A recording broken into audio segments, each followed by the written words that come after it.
Janata Dal United के प्रदेश उपाध्यक्ष शालिनी पटेल ने पत्रकारों के सम्मान में आई सामने दिया समर्थन। एक तरफ जहां प्रदेश के मुखिया पत्रकारों के हितों की बात करते हैं, वहीं उनके नुमाइंदे सरेआम पत्रकारों से अभद्रता करते हैं। रेलवे स्टेशन परिसर में पत्रकारों के साथ हुई अभद्रता मामले में वीडियो सोशल मीडिया में वायरल हो गया। रेलवे सीमा पर पोस्टर लगाने पर पकड़े गए लोगों की जानकारी करने गए पत्रकारों के साथ बदसलूकी हुई। जीआरपी थाने पर तैनात एएसआई ने महिला पत्रकार के साथ अभद्रता की। वीडियो बनाने के दौरान मोबाइल फोन छीन कर तोड़ दिया। पत्रकारों के साथ हुए इस गैर सम्मान व्यवहार से बांदा जनपद के पत्रकारों में आक्रोश व्याप्त है। पत्रकारों द्वारा लिखित शिकायती पत्र देकर जांच की मांग करते हुए दोषियों पर ठोस कानूनी कार्यवाही की मांग की गई है। पत्रकारों के समर्थन में बुंदेलखंड इंसाफ सेना के राष्ट्रीय अध्यक्ष, जनता दल यूनाइटेड के उपाध्यक्ष सहित कई सामाजिक संगठन उतरे हैं। कार्यवाही न होने पर उग्र आंदोलन की चेतावनी दी है। बांदा जनपद में इन दिनों एक मामला सुर्खियों में है, जहां होल्डिंग लगाने वाले 2 मजदूरों को आरपीएफ द्वारा गिरफ्तार कर लिया गया। इस मामले की सूचना जब पत्रकारों को पता चली तो पत्रकार ने मौके में मामले को जानने की कोशिश की गई और वीडियो बनाने का प्रयास किया गया, लेकिन वहीं पर वीडियो बना रहे पत्रकारों के साथ आरपीएफ अधिकारियों ने धक्का मुक्की की और उनका मोबाइल छीनने की कोशिश की।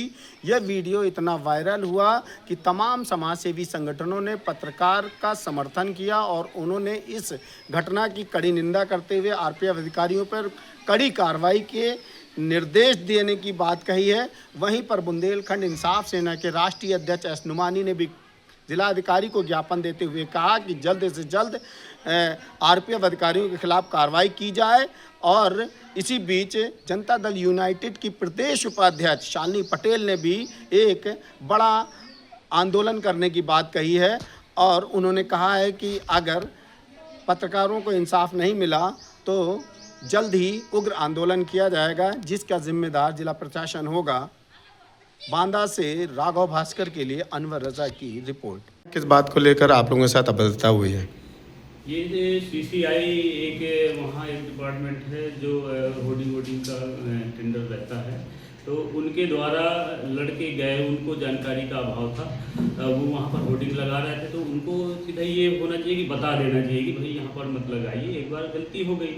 तो बच्चे बल्कि उनसे गलती मांग रहे थे, गिड़गिड़ा रहे थे कि भाई साहब हमें जानकारी का अभाव है और हमें जानकारी नहीं थी कि यहाँ होर्डिंग नहीं लगाई जाती। तो उन्होंने भी बदतमीजी से बात करते हुए गाली गलौज करके आरपीएफ वालों को फ़ोन किया और उनके द्वारा उन बच्चों को ले गए कॉलर पकड़ के, और साथ में हमने पूछा, भाई बच्चों ने हमें फ़ोन किया तो हम भी पहुँचे। फिर उनको लेकर के थाने में गए और इसके बाद हम भी साथ गए। मैंने कहा चलो उच्च अधिकारी वहाँ पर बैठे होंगे तो उस चीज़ को समझे कि गरीब बच्चे हैं, वो अपना रोजी रोटी का साधन अपना ऐसे जीवन यापन कर रहे हैं, ऐसे छोटे मोटे कार्य करके। तो उनसे हम बात रखेंगे तो वो कहीं ना कहीं समझेंगे। लेकिन हमें ये नहीं मालूम था कि वहाँ पर एएसआई संतोष कुमार जी उनसे ज़्यादा भी बदतमीज होंगे और डायरेक्ट उनके साथ में उनको तो बैठाया साथ में हमको। हमने कहा भाई हम मीडिया से हैं, लेकिन उन्होंने किसी प्रकार से रिस्पॉन्स ही नहीं किया और हमको भी साथ में बैठा दिया।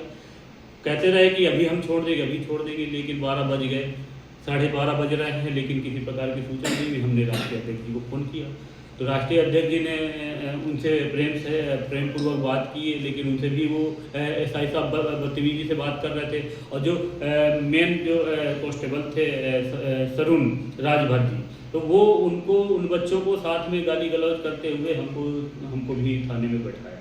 तो ये इन लोगों की ऐसी तानाशाही रही कि हम लोगों को किसी प्रकार से कोई प्रकार का मदद नहीं करी, और बल्कि हम भी उनके बदले गलती मांगी कि भाई बच्चे हैं, गलती होती है, एक बार आपसे भी गलती हुई होगी, तो बच्चे अब गलती कर दी है तो उनको एक बार मौका दे दिया जाए। अब अगली बार से गलती नहीं होगी। लेकिन उन लोगों ने एक बात भी उन लोगों ने सुना नहीं। वीडियो ट्वीट में वायरल हो रहा है, एक वीडियो वायरल हो रहा है, धक्का मुक्की की गई। कितने लोगों के साथ धक्का मुक्की की गई, क्या बदतमीजी की गई? बदतमीजी ये है कि हमारी टीम के बहन जी हैं और ललित भाई हैं, वो ये लोग गए थे एक साधारण की भाईचारे के नाते। भाई परिवार है, संगठन एक परिवार होता है कि अगर परिवार में किसी भी सदस्य को कोई समस्या होती है तो वो अपनी जानकारी के लिए वहाँ पर पहुँचता है कि क्या समस्या है। वहाँ पर पूछा गया तो उन्होंने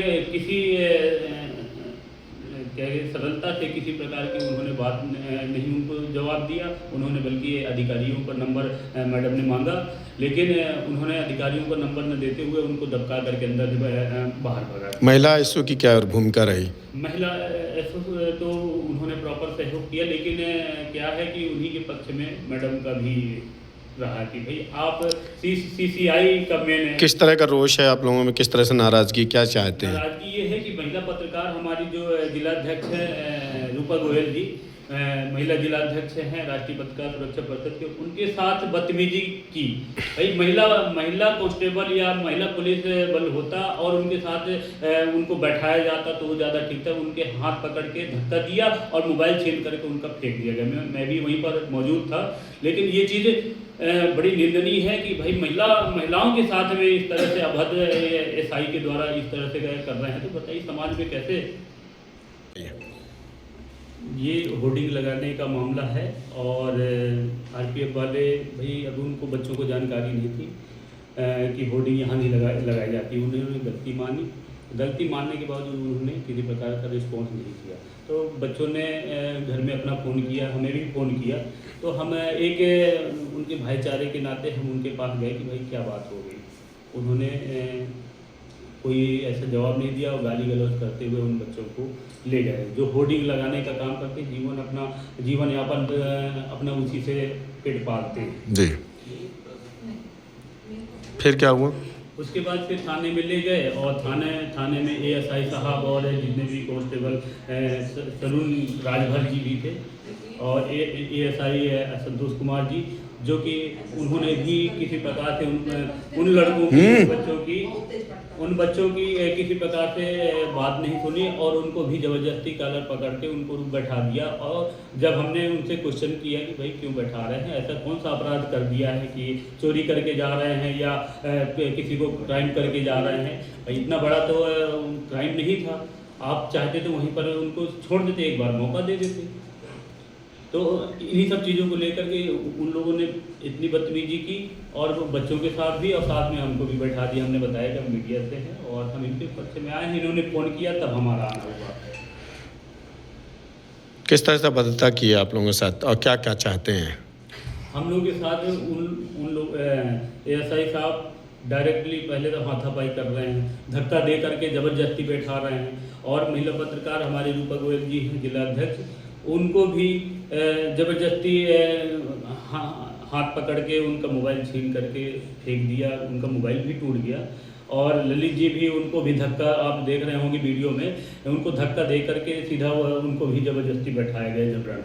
यही इन लोगों का रवैया रहा है। इस प्रकार से हम लोगों की मांग है कि भाई इन तीनों सीसीआई और संतोष कुमार जो एएसआई है और जो कांस्टेबल तरुण राजभर, इनके खिलाफ कड़ी से कड़ी कार्रवाई की जाए, जिससे कि हमारे पत्रकार साथियों को उनके उससे मिल सके, उनको न्याय मिल सके। क्या नाम है आपका और क्या समस्या है, क्या हुआ है? मेरा नाम रूपा गोयल है। मैं दैनिक तेजस टुडे हिंदी अखबार से ब्यूरो चीफ जिला बांदा हूँ और राष्ट्रीय पत्रकार सुरक्षा परिषद से जिला अध्यक्ष बांदा हूँ। हमारे राष्ट्रीय पत्रकार सुरक्षा परिषद के युवा प्रकोष्ठ से जो नीरज निगम जी हैं, उन्होंने एक स्कूल का होर्डिंग लगाने का कुछ कार्य था उनका, जिसके लिए उन्होंने 2 बंदे अपने लड़के लगवाए थे। तो उन लड़कों को ये जानकारी नहीं थी कि मतलब फिर रेलवे के अंदर बोर्ड लगाएं कि ना लगाएं। वो किसी कारणवश रेलवे के अंदर आ गए थे। उसके बाद यहाँ की जो पुलिस है वो अपना पकड़ लाई, दोनों को बिठा लिया। नीरज जी को फ़ोन किया गया, नीरज जी भी आ गए तो उन्होंने नीरज जी को भी बिठा लिया। फिर हमारे मंडल के आए पद, कौन सा पद है मंडल में आपका? अध्यक्ष जी हमारे आए, ललित कुमार नाम है उनका, तो वो भी यहाँ बैठे रहे। तो मेरे पास फिर फ़ोन आया कि मैडम ऐसी बात है, आ जाइए। तो हम आए। आने के बाद में हम जब अंदर गए तो कुछ कंप्यूटर पे कार्य कर रहे थे। उनका नाम है, नाम क्या था उनका नाम है संतोष कुमार, उनका नाम है। तो मैंने उनसे पूछा कि भैया क्या मामला है, क्या हो गया? तो बोले कि हमारे पास हम मुकदमा लिख रहे हैं।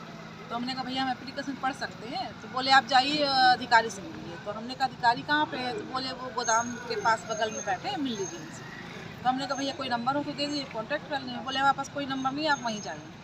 तो हम अपना निकल के जाने लगे। जब जाने लगे तो ये हमारे दूसरे जो मीडिया पत्रकार बंधु थे, तो उनसे इनकी बहस हुई।